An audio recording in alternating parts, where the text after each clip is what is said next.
Oh my God, the She-Hulk trailer, the latest one, San Diego Comic-Con. Oh my God, either you're freaking right out loving it, or you're freaking right out hating it. Now, I'm not going to say I fall in the middle, but this is going to be the controversial bit.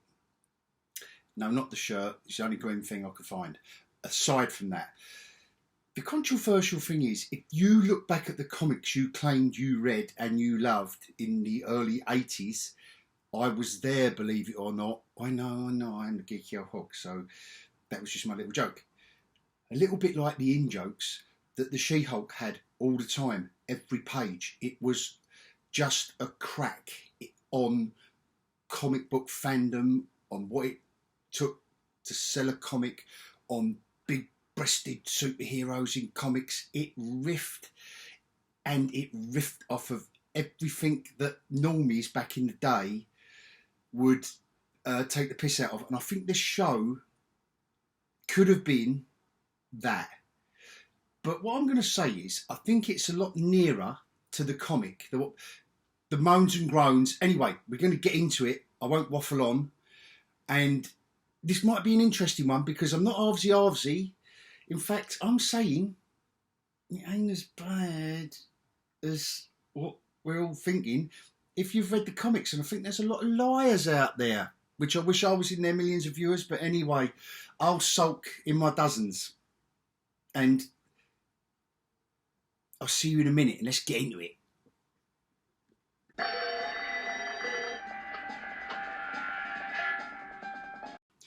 Hola, everyone. So, with the aid of a handful of comics from boxes here, retrieved, I'm going to try and go through why I think we're all being... I listen to all the same skeptics and I agree 9 times out of 10 I'm agreeing with everyone about the MCU phase bore and Dismal Minus and their approach to stuff. But I've got to admit, the stuff with She-Hulk, and do you know what? It started with Ms. Marvel, where the programme they made clearly wasn't aimed at me. But the stuff I used to watch on Nickelodeon and Disney and Disney, back in the day with my daughter, they made decent programming that wouldn't bother me too much. And you could sit down, get a bit of dinner ready, whatever it was. And Ms. Marvel was in that vein. But anyway, I don't want to go there because that's all been done. She-Hulk. We're only basing it on a couple of trailers. Bad CGI. Looks like they've got over that. Not entirely convincingly. But the two things I'm going to get out of the way. One of the major things I detest about this approach. But I'm going to get it out of the way so I can talk to you about what looks so good with this show, because it reflects the comics so much. The first one is Bruce Banner Hulk. Now, continuity aside that he's got his arm and all the rest of it, and he's Bruce Banner but the Hulk, that bit. But now he apparently is a practical joker and a buffoon, as well as being one of the greatest intellects in the world. Right, now that and that allows Jennifer Walters to show off in front. He's trying to teach her things. I kind of get that shtick, but the ones that are kind of moaning at that bit aren't really paying attention to the fact that the story's going to be not her. Her character arc isn't about learning to handle the powers. It's about learning to live a normal life with them. So get over it. We've got to get over the power bit. We know all about that. We know what she can do. In a way, I think the trailer kind of done it well. Like, yeah, I can throw a rock, and yeah, I can jump, and yeah, I can balance. And it was all done in a funny way. Now, the bit she wants to get...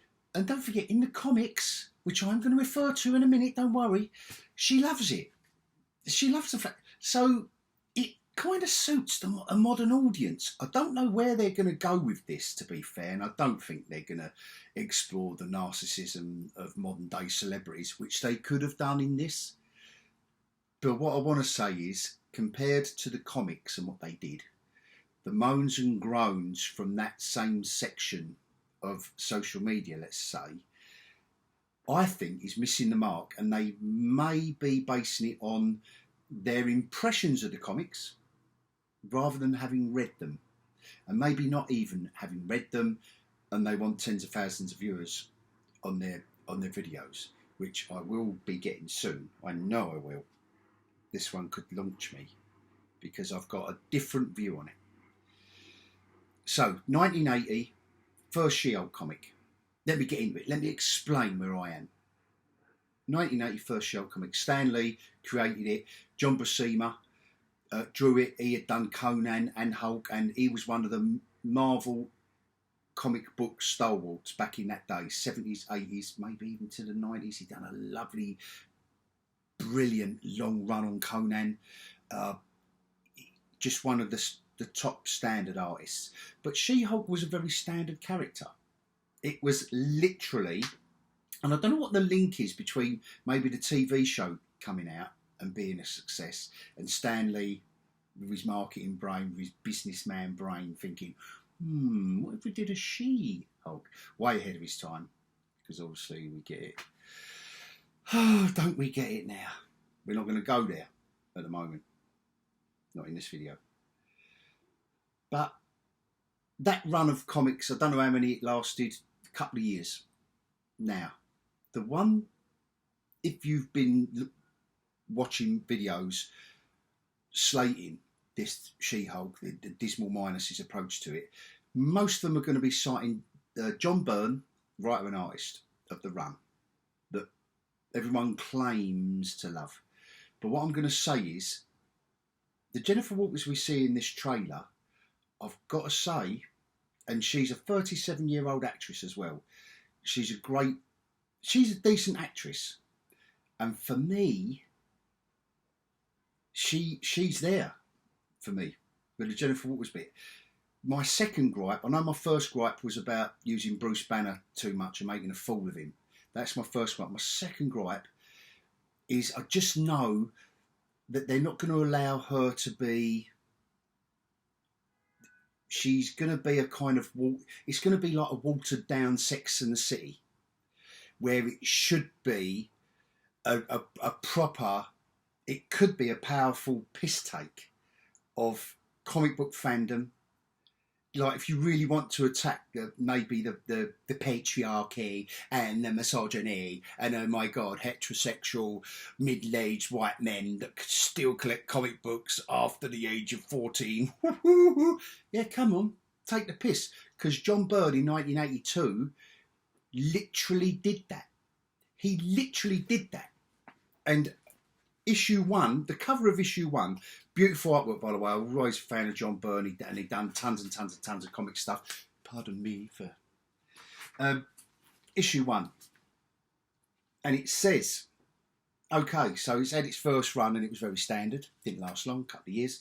Okay, now this is your second chance. Look at her in her bathing suit. If you don't buy my book this time, I'm going to come to your house and rip up all your X-Men. So directed firmly, straight at fanboys, just straight. And I loved this from the first moment I picked it up. Picked it up with John Byrne's artwork. I was always more of a comic book fan that would look at the art first, pretty pictures first. Yeah, all right.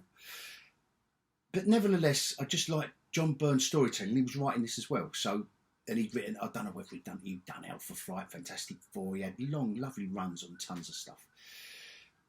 Cameos. Everyone's been moaning about cameos as well. Look, in issue 2, there's mole men. There's mole men in it. That was the shtick. But it was pathetic. Like issue 3, look how they sold it.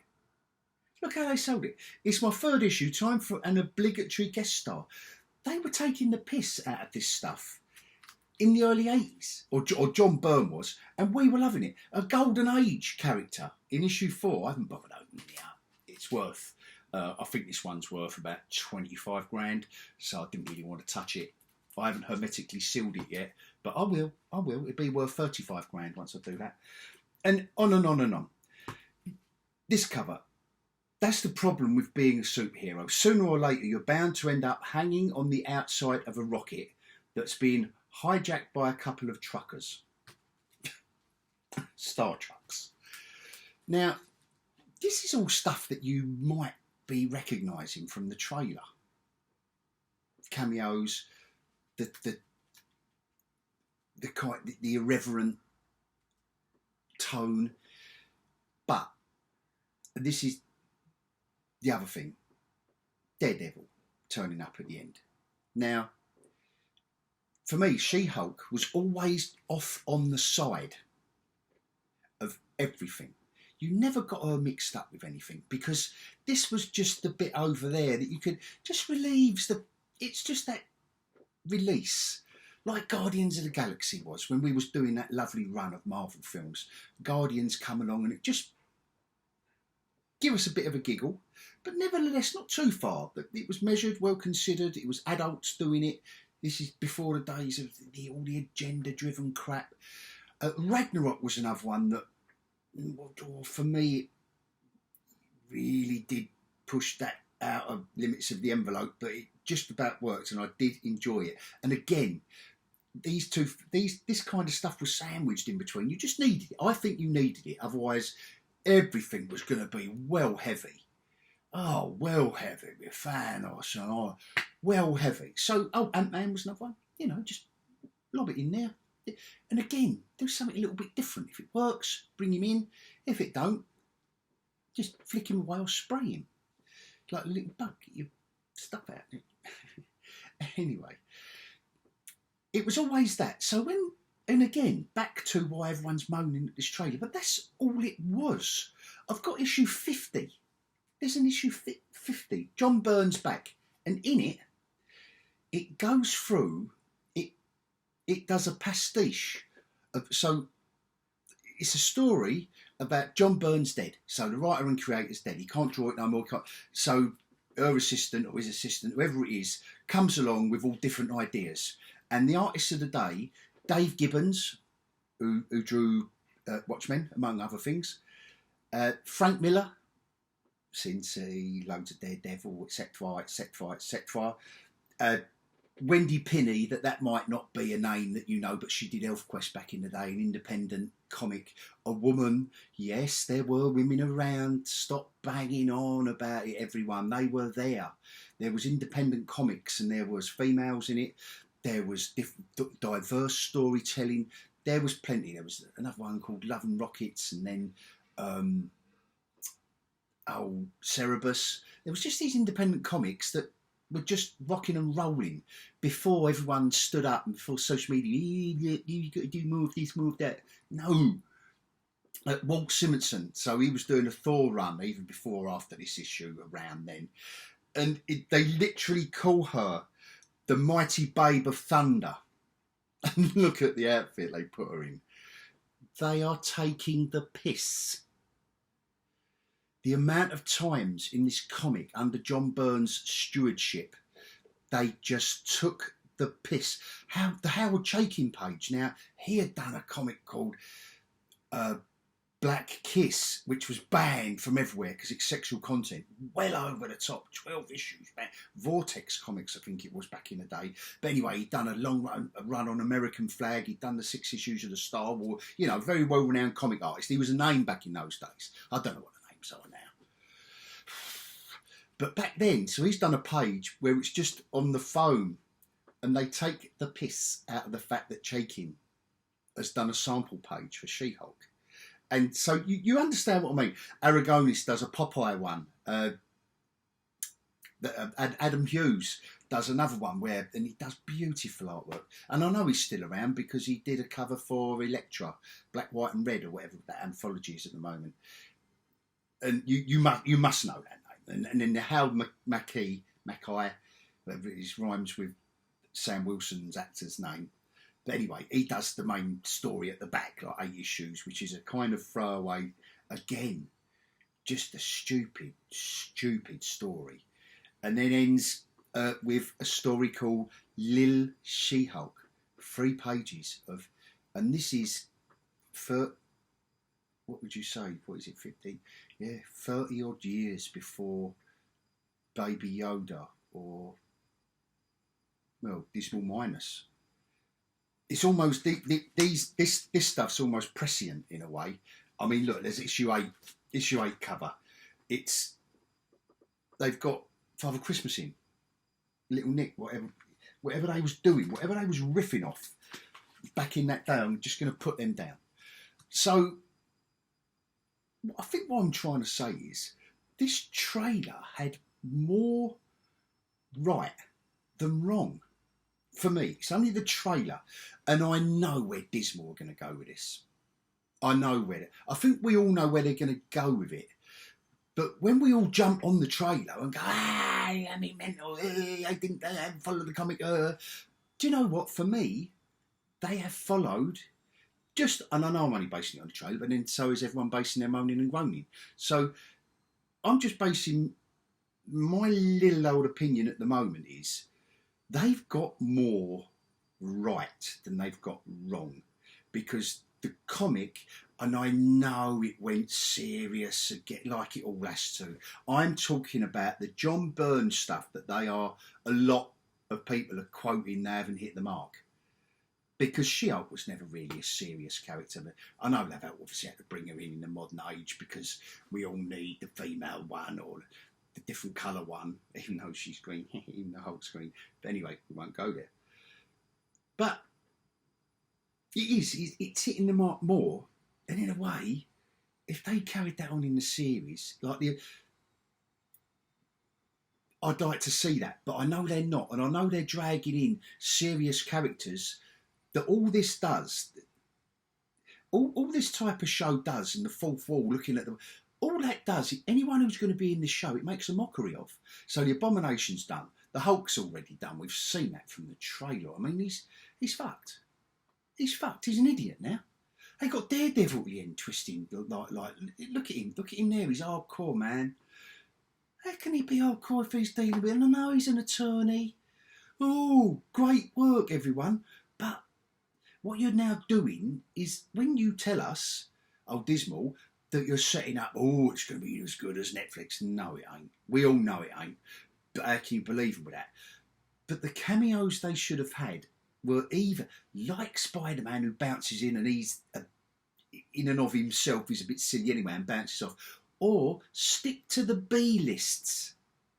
The list of B-list, like, because she's working for the superhero legal department. What a great setup.